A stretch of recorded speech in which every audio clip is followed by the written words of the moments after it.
Welcome to the Greenleaf podcast. Today, Josh and I have the pleasure of sitting down with the Mayor of Milton, Georgia.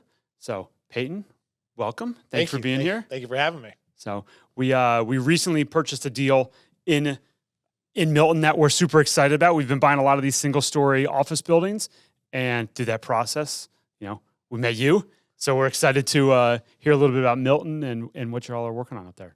So I think the single-story office building y'all bought was where our city hall was originally. It used to be. Yeah, it used to be our city hall. So I'm glad we have some new occupants in there taking good care of it. Yeah, we've got, when we bought it, it was mostly vacant. It was probably like 20% occupied. We signed a few leases. We signed a big FEMA lease they're in there for a year working on stuff. But how long? I mean, so the city moved to a new city hall. Yes. Right, which is now in like one of the, Milton's mostly rural and residential. So you've got three little pockets of like pure commercial. And this really, where they built the new city hall, is an awesome commercial segment that they've been building up. Yep. So the new city hall is what we call downtown Crabapple. So it's a live, work, play type of area. It's a small neighborhood. So the original city hall was in this old office space lease, and we started from scratch. 2006, the city was formed. We started from scratch, and then next thing you know, 12 years later, we opened up a city hall, wrote a check for it, didn't take on any debt, and we have a wonderful community. And so downtown Crabapple is our downtown. I love the style that you guys did, and it was very homey, but also very it had that rural feel, almost like not quite like Barnes, but like had that kind of sense to it. Yeah. So the prior mayor specifically picked out an architect that never did a city hall, so he's wanted something different. Because most city halls, if you go see, they're big, they're grandiose, like they monolithic columns and all this other stuff. We're very, very, it's not like that at all. So you're the second mayor of Milton. So you said it started in 2006. They had the same mayor that was like day one of, hey, where are we giving how do we get an email address? Yes. Right? The original mayor had all the hard work. Like, how do we start a police department? How do we get a fire department? And we need zoning and building and stuff. So all the hard work was kind of laid, started about 15 years ago. Then, so number two. Yep. And number two, now I'm coming in, and we're still our rural roots is what makes Milton unique. But we also have our growth challenges. We have a lot of people that move to the city, and we're trying to provide those services, but still maintain our rural roots. Yeah. So that's a challenge, but we're doing a pretty good job of it. This rural roots is an interesting concept because you're surrounded by deeply dense suburbia. With Alpharetta just in the south, and you have coming on the north, just everything's, call it quarter-acre lots, just jammed in there as much as possible. This pocket of Milton where, what's the average lot size? What? The average lot size is probably a couple acres, I would think, Now. Yeah, it's beautiful. Yeah, it's perfect. And what makes it unique is, the city, when it was formed and the original founders of the city, they were very deliberate on where growth was going to be. And that was in the Deerfield Highway 9 area where y'all are at, and then in the Crabapple area. Everything else doesn't have sewer, and we don't extend sewer. So sewer means density, and we're very thoughtful on where they were going to have sewer. And we haven't extended sewer and don't plan on extending sewer. So what you see on our zoning is what you get, and that's septic lots, minimum 1 acres, and by the time you add floodplain and trees and all this other stuff, you end up getting 1.5 acre minimum lots or something. So this is naturally just preserving that space. Yes, it's a natural way to limit the growth, and it's worked out really well. So you got to balance that with the commercial segments that are almost you're pushing kind of that growth into one area. That it's like, okay, now how do we handle this? So most cities have a mixed ratio of a tax base of a commercial residential. Maybe it's like 60-40. We're like 88% to 12, something like that. So our commercial base is really, really low, but we're able to sustain it with low density, and the average home value is so high. So it works out really well.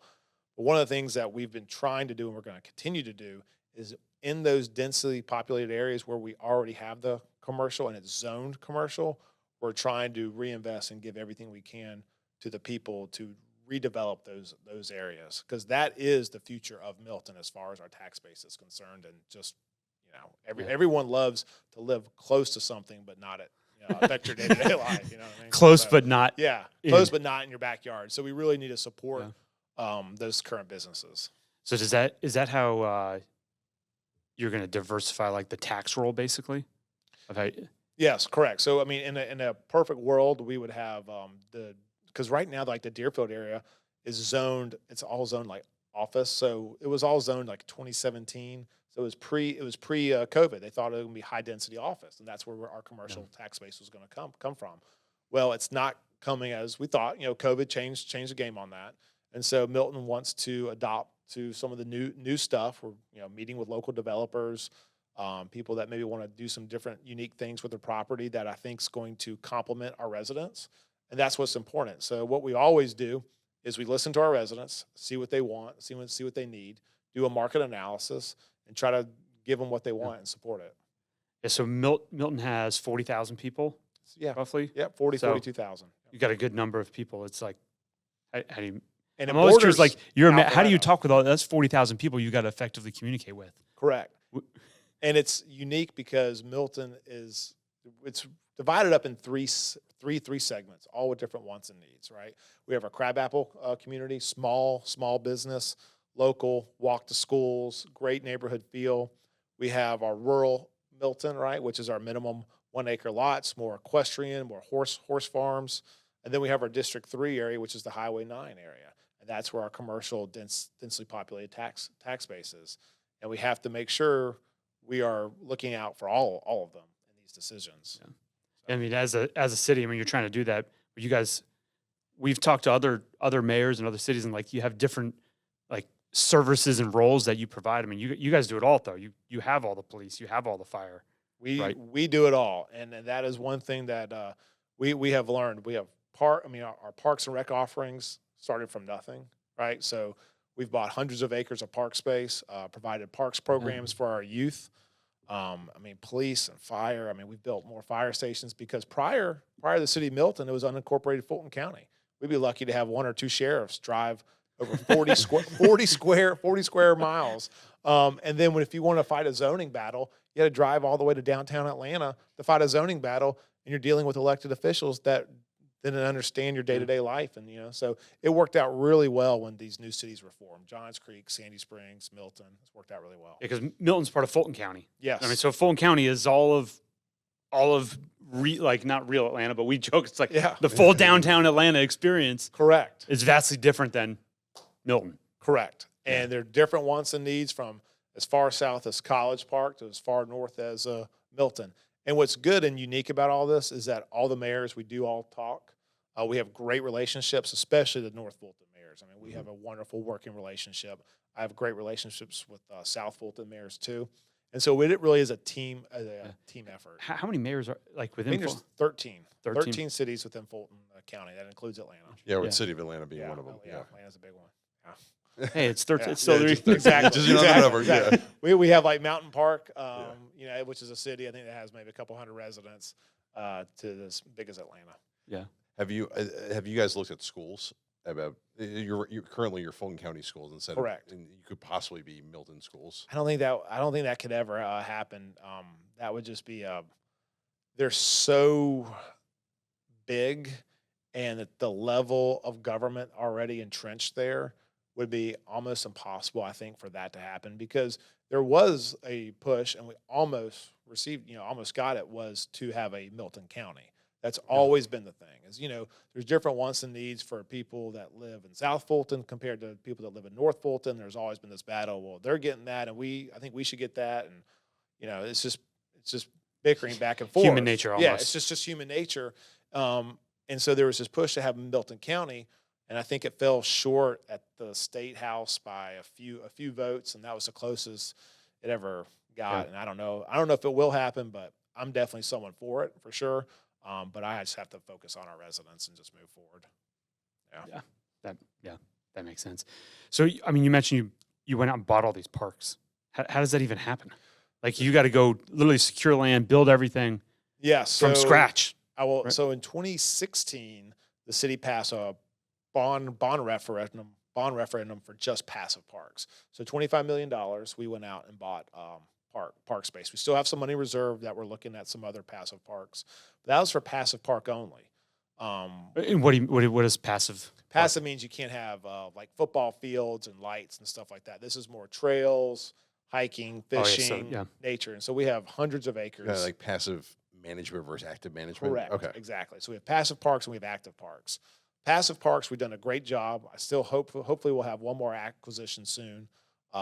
Active parks, we just acquired the property that's right next to y'all. Yeah. It's going to be fantastic. It's going to be 4 baseball fields, two rectangular fields, maybe an outdoor basketball court or something, to where those kids that live in the area can ride their bike to. So we're trying to add the inventory of an athletic fields, because since COVID, a lot of young families from downtown Atlanta and Brookhaven were kind of like, you know what, if I'm working from home, I'd rather work from home out in Milton. And when the kids go back to school, Yeah. it's free. We have a great public school system. It's safe. Cost is actually not as bad as it is downtown. And so there was this influx of children. So our youth sports have gone up, but our field inventory hasn't gone up. So we actively looked hard. We acquired some land. We're in the design stage, and hopefully have breaking ground within the year.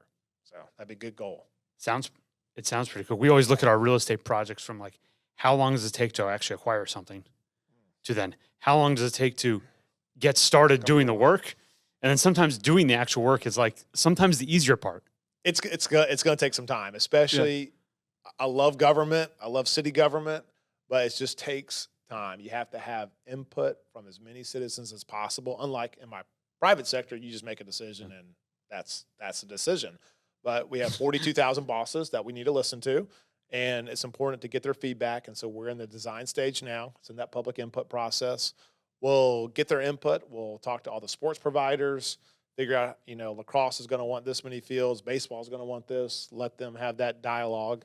And then hopefully, we'll vote on it and move on and start breaking ground. Now, as soon as we break ground, it will move pretty quick. Yeah. That's the plan. So We're excited about seeing it being literally adjacent neighbor. it's gonna be great. I mean, you're gonna have a lot of traffic, visible traffic, which will be great if you have a business right there. Right. And it backs up to Fry's, and we're hoping Fry's will come to the table and do something unique and different. So we're looking forward to it. So you made a mention to the public versus private sector. So tell us a little bit more. I know you're married, 3 kids. Yep. How old are the kids?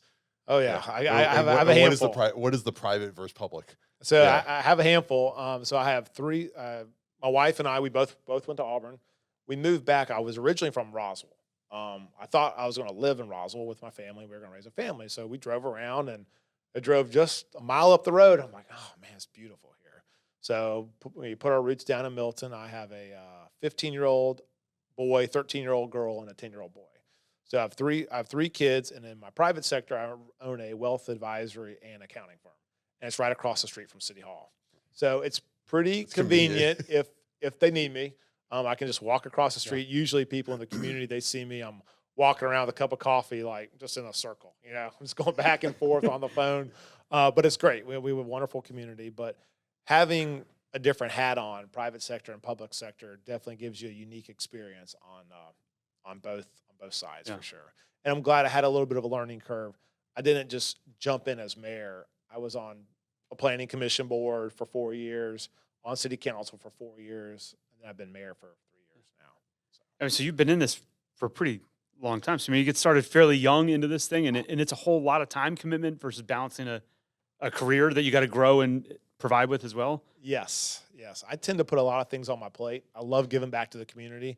I remember when I was 29 or 30, I was on the planning commission, which, I didn't really know exactly what it was originally, but I learned really quick. It's an important board. And I studied up and learned from a lot of people that had done many years on it, and really got entrenched on the Milton way of life and what we want it to be. So that was a great learning experience. But yeah, when you put all those things on your plate, it becomes difficult. I remember when I ran for city council, I told my wife, I go, okay, I'll quit this board, I'll get off our church thing. I mean, it was like 5 different things. It was great. It did open me up, and it actually freed up more time when I was on council because I got off of all the other stuff. So I was involved in How long did that free time last for? City council wasn't that bad. Like I said, the prior mayor was awesome. We had a great city council. So the council didn't take up as much time, but I will tell you, mayor is a definite there's more time involved on being mayor, without a doubt, without a doubt.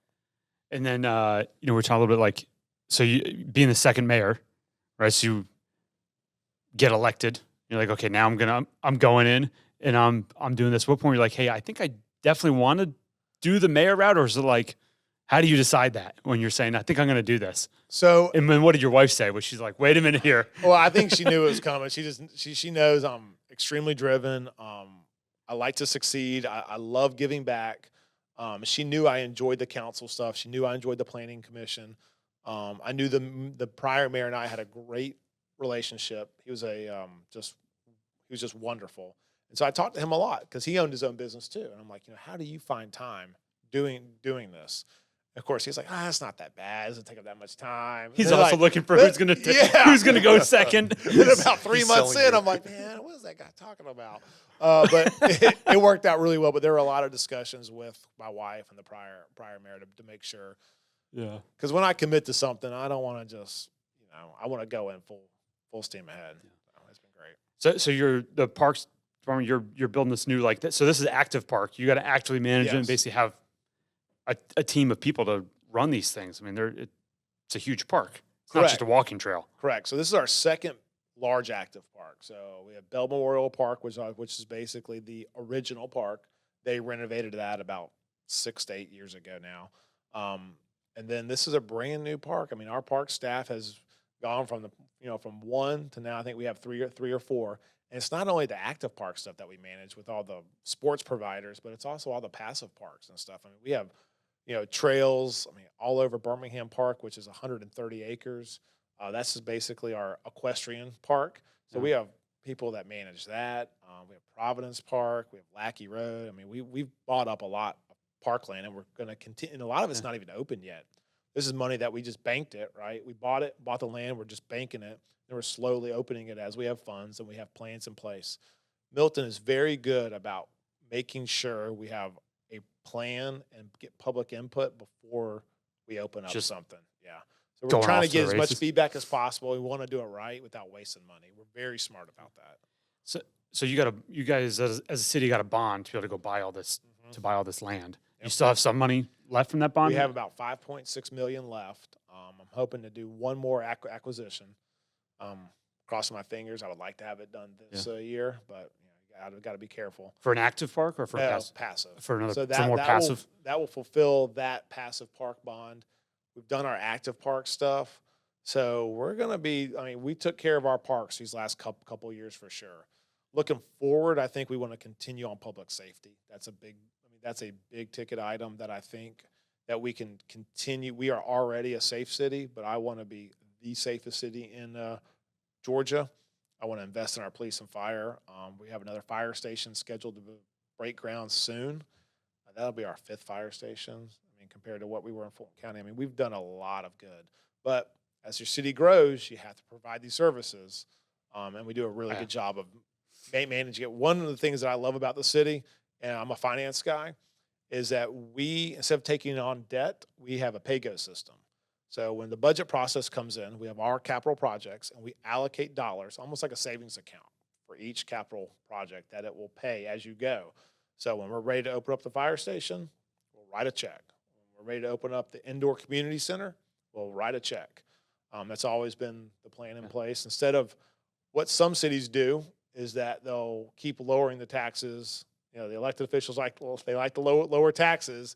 Then all of a sudden, 20 years, 30 years later, it's like, oh, we got to fix all this stuff up. How are we going to fix all this stuff Depreciation up? is real. We're just going to borrow a bunch of money to fix it up. And so you're going to pay for it that way. So we're good stewards of taxpayer dollars. I think when you get your Milton tax bill compared to your Fulton County tax bill and you see what services that each city and the county provides, we're pretty good stewards of the money. Yeah. That's interesting. Yeah. So with the thought of keeping Milton rural, and I love how you guys own that, and you've said it several times. Yep. It's we were meeting before, and you said it several times since we've been talking.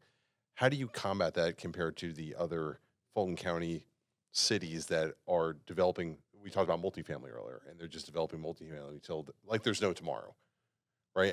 How do you balance that? I think it's important to continue to have elected officials that understand what Milton is and where we came from, and give respect to the original founders on how they planned out the city.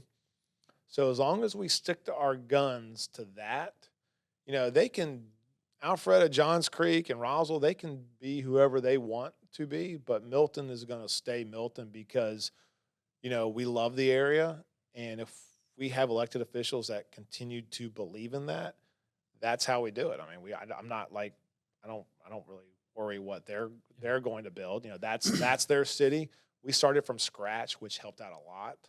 And I think when a lot of cities start out from scratch, that's kind of what happens. But over decades and 50 years, things change. As long as I can pause that as much as possible, the better off we're going to be. Because, again, if we don't extend sewer, we can control a lot of that. Yeah. And it helps out. Makes sense. Yeah.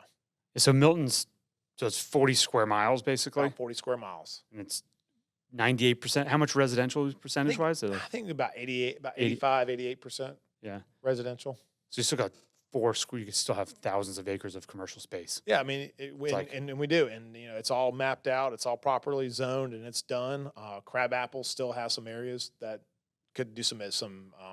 I mean, the zoning's already there; it's just still hasn't been developed yet.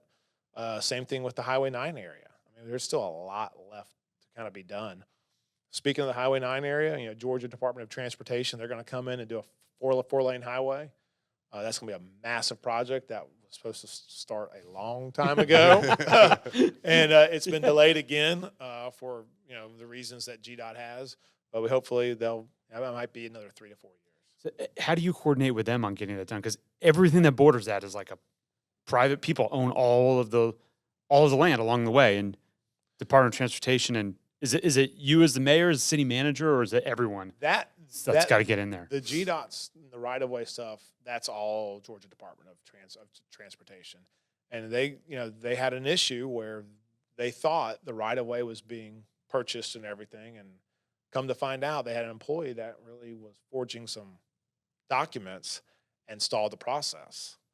And now all of a sudden they're starting from scratch, but they're going to do it right. It was kind of a blessing for the city that happened with GDOT, because now we're redesigning it in an aesthetic feel that I think will benefit the community. So we're working more closely with GDOT now, giving them what our aesthetic plans are, and hopefully it's going to be better for the community. When did we were looking at, since we own that property on Deerfield, and there was a whole design review process of what they want everything to look like, just like the city hall. If that would have happened earlier, probably wouldn't have had any of that stuff in place. Correct. I mean, we were kind of like working on it, and maybe it was going to get done afterwards. But when the GDOT stuff happened and they said, hey, it's going to be 3 to 4 years, we're kind of putting the brakes on this, we sped that up immediately. We wanted to get everything in place, the zoning and the design, everything in place to give the GDOT as a map for when y'all are doing the right-of-way acquisition now, and when you're talking with these property owners, this is what we want. We want connectability. We want walkability. This is how long. This is the width of the sidewalks that we want, because we're trying to envision what the future of that corridor is going to look like, and put the infrastructure in place now instead of later, which is more expensive, uglier, and so I think it ended up being a blessing. Yeah, it worked out. So you're balancing both of these, mayor, working, kids, all that kind of stuff. But so your offices are close. You can just walk back and forth. You live right there too? I live a mile and a half down the road from the city hall. I mean, it's almost technically on the same street. So I timed myself one summer to get in, and it was like 3.5 minutes to get into work. It was fantastic, So it's really, really perfect. I don't have too many hobbies though. I don't have any hobbies. So that's about it. So what you look at the life cycle of Milton as a city, and then the life cycle of your personal business, right? Like Milton's still pretty early in its tenure as a city. How does that compare to running a business that's in a different life cycle than that? It's interesting because our life cycle in the business is different because, it was a family business. My dad founded it in the early 80s. I started working there 20 years ago. And so I've seen the cycle of that business, and one of the issues that I always face, but we've done a good job of, is succession planning, right? always getting the succession planning in place, not only to make the clients feel good, but everybody. I think that's also important for the city, right? You make sure you have elected officials that understand the dynamics of the city, have really good, good elected officials, and always have that succession planning in place, because if you do things right, you have the right people run, good things will end up happening. So you kind of keep that in the back of your mind. You said Always. you had a great relationship with the prior mayor. Oh, yep.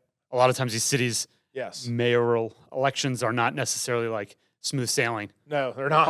on that front, right? It's like there's a little animosity sometimes. Unfortunately, I tend to get involved in the elections. I'm not going to be a politician. I've told everybody this is my last elected official job, period.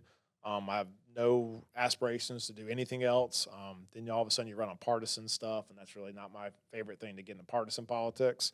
I like to do good for the community. Part of doing good for the community is supporting candidates that I think are going to be good for the community. I'm going to live there forever. So as a mayor, I tend to get involved, and takes up time. You lose some friends, but I think it's better for everybody. Wait, so no aspirations going to governor, Zero. president? Zero. I love running a business. Yeah. I have a passion for running a business and just doing that. And I have no aspirations to be a full-time politician. Yeah. Kind of like thought about it. And I'm like, what am I doing? Like that isn't me, right? And being mayor allows you to do both. After mayor, it's very difficult to That's do more, that. when we really enjoy the local side of things, because that's like what's actually getting things done.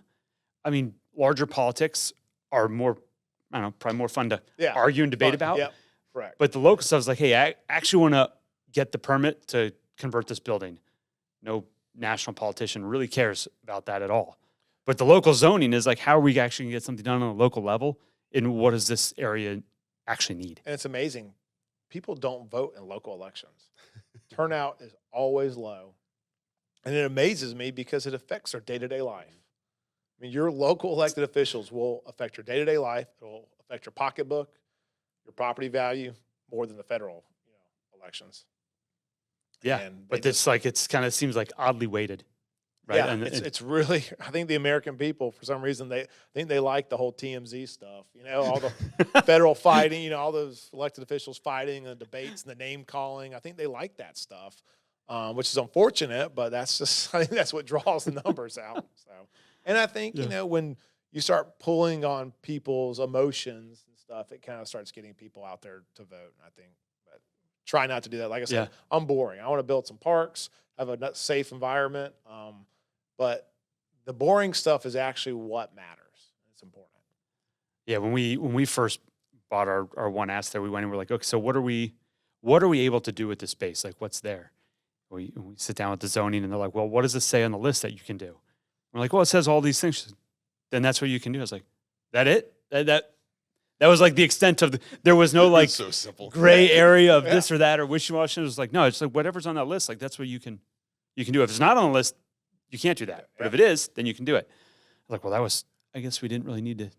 Yeah, y'all are part of have the that form-based meeting. code. Which is the form-based code is you don't find that too often. No, that's why we had the meeting. Yeah. They always say like, oh, have the meeting, talk through, feel the person out and see where what kind of guidance you're gonna get. There was no guidance. It was just read the code. Yeah. Like, okay. Like, it's pretty straightforward. Yeah. I mean, form-based code is more use, not density. I mean, you get the density, but it's all about use, I guess. And you still got to pass like the right, egress and ingress and fire safety and parking spots. But than that, like whatever's on there is what you're allowed to do. Yeah. Well, that's good for a developer. I mean, it's very clean. Yeah. It makes the like, how do we come up with our plan a million times easier? Like, I was telling you just previously, like rezoning in Milton is not common. I don't think we've done a full-blown rezoning in a long time. We do use permits, which is kind of a zoning, allowed a different use for the property, but not a rezoning. That hasn't. We don't do too many of those. So how do you balance keeping the plan of the city, but then also making it easy for the pockets where they want development to happen? How do you just keep it easy? I mean, as far as the business owners and the developers, I mean, we try to be because most of the businesses really are small business owners, especially in the Crabapple area. I mean, those are small business owners, and a lot of them, they haven't. This is their first time, right? And so we're trying to streamline the process, and hopefully, when you go into City Hall, you have someone who's very, very responsive. They understand what you need. They know you're a resident here, or they know you're a builder here, and they want to walk you through the process from A to Z. And we try not to make it hard on them at all, because a lot of times people, they just want you to listen to them, right? And I understand the frustration sometimes that's involved. And so we try to have that for them, to try to be just as welcoming as possible, because that's important to be a city, especially when it's more small businesses, for sure. Now, the corridor that y'all are in, that's a little more larger. I mean, you'll get some larger tenants, and that is the area we would like to have some more larger tenants, really. It's just difficult nowadays with office. Yeah, I mean, right next to where we bought deals, there's like a 100-acre Verizon campus. Yes. I'm sure it's one of the 10,000 pieces of property they own all over the country. It is a 55-acre parcel that is I think it's zoned at our highest density zone, right there off of 400 on the border of Alpharetta. It's a great location, and hopefully Verizon has some plans to do something with it, because it would be a great asset to the community, really. Yeah, it's such a big parcel, and there's really just not that much on it. No, it's. I mean, since COVID, they closed it down. It's vacant. So yeah. What excited us about going to Milton is, like you said, roughly 12% is commercially zoned. We get to have a small piece of that 12%. That's why we like. It's like, wow, like where else can you get like that kind of access with that kind of limitations? Like we like. And we're not going to get any more. You're not going to get any more. That's it. Yeah. And people want to be in Milton because of the community base, because of the resident base, and it's such a great little community. Yeah, they've done a great job. Like when you the secret sauce on having a vibrant community is great public safety, great schools, and zoning matters, right? And Milton has a community feel that some cities don't have, and I think it's still because we're new and we have that people are still fresh and they're excited about Milton, and we have great volunteers that kind of continue that. But the community is fantastic. I mean, it really is like a community feel, which sometimes you don't have in other cities. Well, I think they get bigger and bigger. Yeah, correct. Too, and you kind of lose them. Yeah, you're going to kind of lose some of that. It's definitely with scale over time. So, second, we mentioned that like you're the second mayor in the city. Are there other services that you think the city needs to add, and how do you even go about that? So we try to be lean and mean, right? So we try not to add services unless they're absolutely necessary. I think right now we're pretty good. Some of the things I would like to continue, like after we do the parks and get our field space good, we just need to be more cognizant to stay true to our zoning. I mean, that's kind of like the most important thing. Like, there's not much to add after you have a police, fire, parks, public works. We can talk about that. I mean, I think that's fantastic, because the only light that we have, the only traffic light so far we have in the city of Milton is close to y'all. It's Bethany. There's only one? Bethany, Bend, and Highway 9. Because we're the city of roundabouts. If you go outside, well, I guess Morris and Webb, but if you go outside of the Highway 9 area, all of Milton, it's just roundabouts. All we have is roundabouts. And they're great. Yeah, I guess they are great because they move traffic efficiently, and it's pretty cheap to build a roundabout. Now, and the you bad don't really news need to is maintain as much.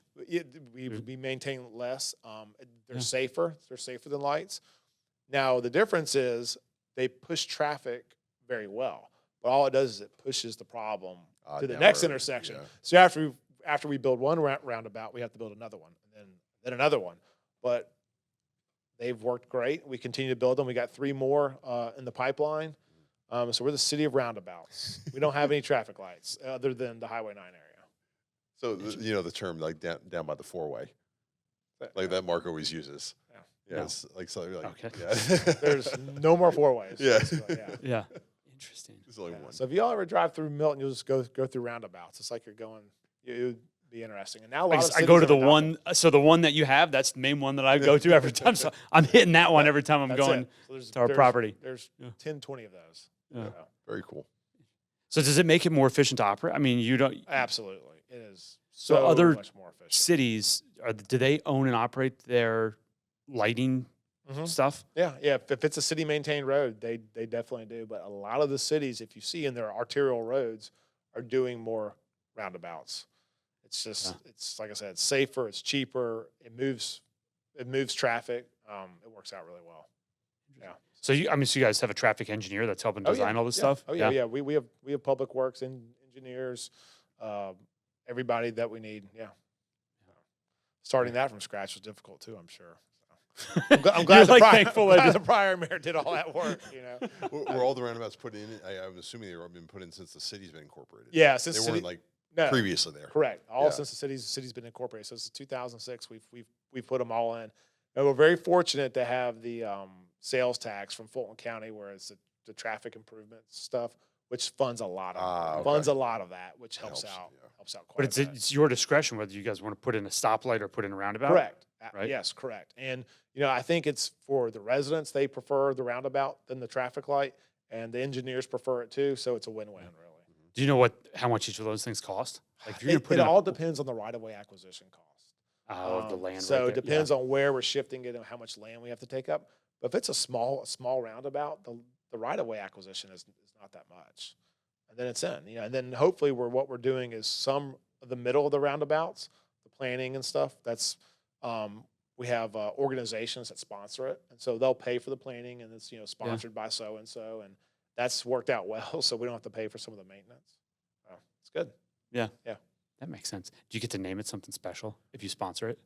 I think they put up a little plaque in the middle, say sponsored by so and so, or taken care of. By You have to like survive the traffic to get into the middle. Okay. Correct. But as you all know, I just redid my house, and I paid for my my landscape, and it's quite a bit of money nowadays. Yeah.